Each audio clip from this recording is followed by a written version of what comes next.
Oke, kita tag ulang lagi ya. Bismillahirrahmanirrahim. Assalamualaikum warahmatullahi wabarakatuh. Saya Latifah dari PAI 5C, NIM 120-20-282. Saya akan memberikan jawaban UTS Filsafat Islam mengenai tentang pemikiran Suhrawardi. Nah, sebelum itu, pembukaan. Bismillahirrahmanirrahim. Alhamdulillahirabbil wa bihi nasta'in ala umuri dunya waddin. Wassalatu wassalamu ala asyrofil anbiya'i wal mursalin wa ala alihi wa sahbihi ajma'in, amma ba'd. Pertama-tama marilah kita panjatkan puja puji serta syukur kepada Allah Subhanahu wa taala, di mana Allah Subhanahu wa taala sudah memberikan kesehatan kepada kita semua. Selawat serta salam kita lupa tercurah bahkan pada junjungan alam yakni habibana wa nabiyana wa sallallahu wa maulana Muhammad sallallahu alaihi wasallam, lupa kepada para sahabat tabi'in, tabi'at serta kepada para pengikutnya serta kita sebagai para pengikutnya. Nah, yang pertama ada biografi Suhrawardi. Nah, biografi Suhrawardi Syihab al-Din Yahya Ibnu Habashi atau Ibnu Amirak Abu al-Din Suhrawardi. Nah, Suhrawardi ini dilahirkan di Suhraward sekitar tahun 540 Hijriah atau 1154 Masehi. Ada juga yang bilang 1550 Hijriah, dan wafat tahun 587 Hijriah atau 1190 Masehi. Melalui kematian yaitu sangat tragis. Kematian itu sangat tragis karena melalui eksekusi di Aleppo. Nah, Aleppo itu adalah negara di Suriah, di bagian Suriah yang sekarang sedang konflik gitu. Karena itulah dia digelari Al-Maktul yang dibunuh. Nah, julukan Suhrawardi. Julukan Suhrawardi itu ada 5 ya. Yang pertama Syekh Al-Irsyad, Master of Ilmu Nation. 3 Al-Hakim, sang bijak. Al-Syahid, sang martir. Al-Maktul, sang terbunuh. Nah, kita balik lagi ke biografi. Nah, biografi Suhrawardi ini karena kenapa dibunuh? Karena atas perintah Salahuddin Al-Ayyubi tahun 588 Hijriah. Nah, karena itulah beliau Suhrawardi ini digelari Al-Maktul yang dibunuh sebagai pembeda dengan 2 sufi yang lainnya, yaitu Abu Al-Najid Al-Suhrawardi yang meninggal tahun 563 Hijriah dan Abu Hafsah Syihabuddin Al-Suhrawardi Al-Baghdadi meninggal tahun 630 Hijriah, penyusun kitab Al-Warif Al-Ma'arif. Nah, ya, tadi udah ya, bahwa julukan Suhrawardi itu ada 5 ya.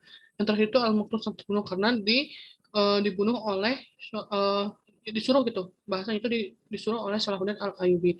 Nah, yang terakhir ada karya filsafat iluminasi. Pertama-tama Suhrawardi belajar filsafat dan teologi kepada Majid al-Din al-Jili di Maghrah, kemudian mengembara ke Isfahan atau Madian untuk belajar ke Fakhr al-Din al-Madani, wafat tahun 590 Hijriah atau 1198 Masehi. Yang Quran telah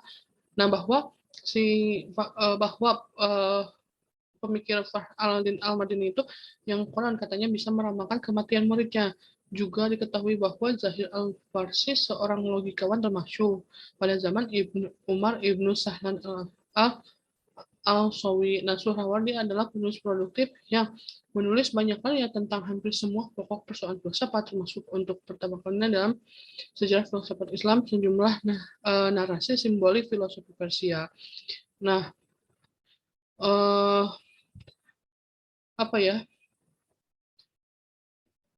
tadi ya, refleksi filsafat ilmunisasi Suhrawardi adalah kesadaran dirinya atau ia disebut dengan aniyah. Aniyah itu disebut dengan keakuan gitu. Nah, yang juga bersifat intuitif. Nah, disandarkan pada aniyah keakuan ini yang bersifat intuitif. Nah, Suhrawardi itu tadi ya mengkritik model pengetahuan, diskusinya, terus rasionalnya, peripatetik. Nah, peripatetik itu bisa disebut dengan mazhab.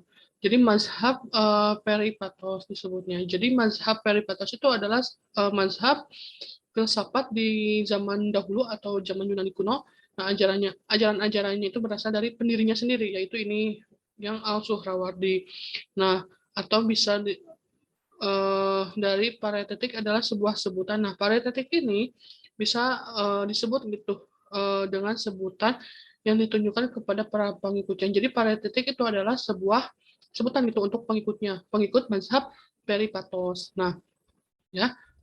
Terus di sini ada pendapat Suhrawardi. Refleksi ilmu, ya, filsafat ilmunisasi Suhrawardi adalah kesadaran dirinya atau yang disebut dengan niyah, keakuan yang bersifat intuitif yang tadi ya. Nah, jadi menurutnya pengetahuan itu baru dapat diperoleh dengan terlebih dahulu subjek menyadari tentang kediriannya gitu, bahwa si subjek ini itu menyadari bahwa kediriannya gitu. Nah, yang kedua, ada pengetahuan yang manusia disadarkan pada adanya hubungan dengan diperoleh dengan tanpa ekstensi waktu atau terjadi dalam waktu yang sangat singkat sekali antara objek yang hadir dan subjek. Nah, bahwa yang tadi ya, dan menjalin hubungan langsung dengan objek. Dengan demikian, baik subjek maupun objek itu diisyaratkan harus sama-sama hadir. Karena perolehan ilmu semacam ini dimaksud dengan ilmu huduri atau bahasa Inggrisnya itu knowledge by presence atau pengetahuan dengan kehadiran seseorang atau pengetahuan presential. Nah, di samping itu, kedua subjek dan objek itu harus tahu, harus berada dalam terang cahaya, atau bisa disebut nur gitu ya. Dengan metode seperti ini, realitas dapat diperoleh apa adanya, atau bisa dikatakan what is this, atau kualitas dengan keseluruhan maknanya sebagai adanya as it is gitu. Nah, Suhrawardi juga menegaskan bahwa kognisi atau konsep atau pemikiran atau persepsi atau apalah segalanya yang tidak ada non empiris, bisa terjadi bisa tidak gitu. Nah, yang ketiga, Suhrawardi menganggap pengetahuan itu bukan hubungan antara subjek dan objek. Nah, teks-teks terpenting dalam yang selanjutnya, teks-teks terpenting dalam filsafat ilmunisasi adalah karya filsafat penting Suhrawardi yang berbahasa Arab. Ada 4, Al-Hikmah Al-Irsyad, Al-Muqawamat, Al-Masy'ari, wal Al-Mutahharat, Al-Talwihat. Nah, jadi teks penting ini tadi ya terbagi 4. Nah, yang pertama Al-Tahwiyat, dan dari semua karya Suhrawardi itu pengantar pada 2 karya diantaranya ya. Nah, ada pengantarnya gitu ya, yang ada Al-Masy'ari wal Mutahharat dan Al-Hikmah Al-Isra. Nah, jadi 2 pengantar ini, 2 karya ini yang Al-Masy'ari dan Al-Hikmah ini memuat gitu pertanyaan-pertanyaan khusus yang berkenan dengan metodologi filsafat ilmunisi. Nah, dalam pengantar pada Al-Masy'ari wal Al-Mutahharat, Suhrawardi menunjukkan bahwa buku itu memuat gitu ya, memuat tentang bagaimana pengetahuan yang itu diperoleh. Nah, penjelasan nanti mengenai persoalan metodologis yang sama dalam pengantar. Nah, bahwa peringkat signifikan berikutnya adalah setelah karya utama Suhrawardi dan risalah-risalahnya. Nah, karya-karya lainnya itu ada Al-Qisas Al-Ghurab ya, yang tadi pokoknya banyak. Nah, apa sih Hikmah Al-Irsyad ini? Nah, Hikmah Al-Irsyad itu Hikmah Al-Irsyad dibagi menjadi 2 bagian. Bagian pertama itu berkaitan dengan kritik dan revisi. Nah, yang tadi ya, bahwa peringkat signifikan yang tadi ada Qisas Al-Ghurabiyah, Risalah At-Tahir, Wazifah Jibrail, Akal Yusuf, Ruji. Oh, banyak ya. Tuh ada fil hakiki, Lugot Imuran, Safir.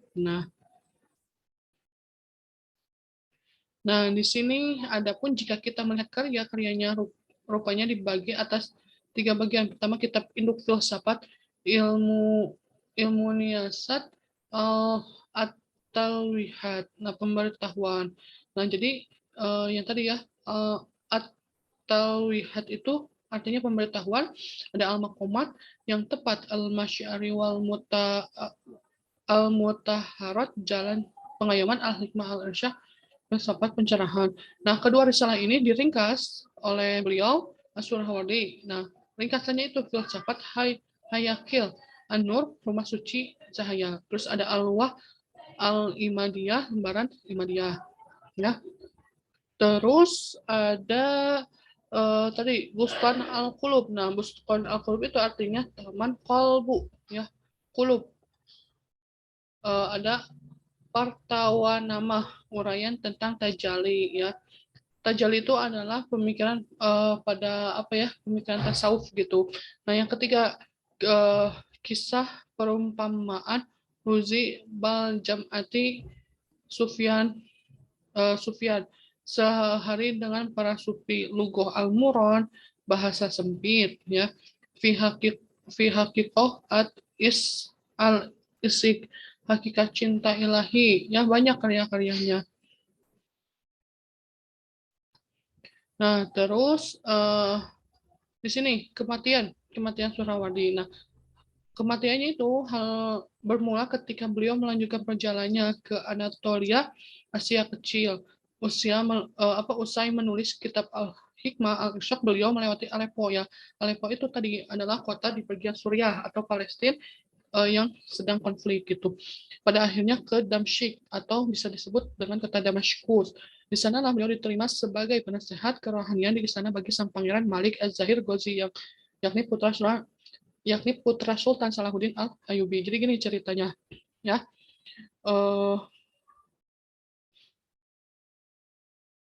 Nah,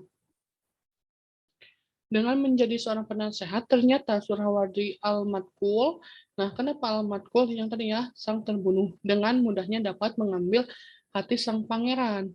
Ya, Pangeran Al-Malik tadi. Bahkan Suhrawardi memperkenalkan ajaran-ajaran filsafatnya itu ke pangeran. Nah, di sini pasti disinilah secara perlahan memperlihatkan kedekatan Suhrawardi dengan sang pangeran, hingga membuat beberapa pihak atau cemburu gitulah, cemburu gitu, beberapa pihak istana waktu itu merasa tidak senang karena surat yang ditulis oleh Hakim Qadi Al-Fadil yang dikirimkannya kepada Sultan Salahuddin Al-Ayyubi menuntut Suhrawardi dieksekusi untuk diakhiri hidup mengakhiri hidup sang penasehat pangeran.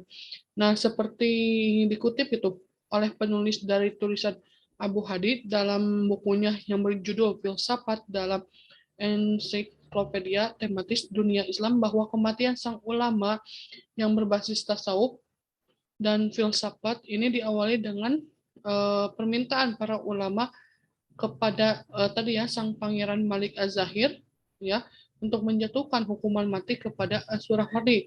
Karena ditolak, maka ulama kemudian menemui Sultan Salahuddin Al-Ayyubi untuk menyampaikan dakwaan tersebut. Nah, berangkat dari sinilah sang sultan mengancam sang putra bahwa akan diturunkan tahta apabila tidak menghukum sang gurunya tersebut. Nah, jadi Salahuddin Al-Ayyubi itu atau sang sultan, ya, bapaknya yang tadi ya, Pangeran Malik Az-Zahir, nah, mengancam kepada anaknya kalau misalnya tidak menghukum gurunya, akan diturunkan tahtanya, diturunkan tahtanya. Kononnya beliau dimasukkan ke dalam penjara pada tahun 587 Hijriah atau 1190 Masehi, sekaligus di sana beliau menutup usia. Nah, ada yang mengatakan bahwa beliau tidak diberi makan hingga kelaparan dan pada akhirnya meninggal, dan ada pula yang mengatakan bahwa beliau itu dicekik, dan dari sumber lain juga bahwa Suhrawardi itu beliau digantung gitu. Nah, banyak sih dalam kematian Suhrawardi ini berbeda pendapat gitu ya. Nah, Oke, sekian dari saya. Wabillahi taufik wal hidayah. Wassalamualaikum warahmatullahi wabarakatuh.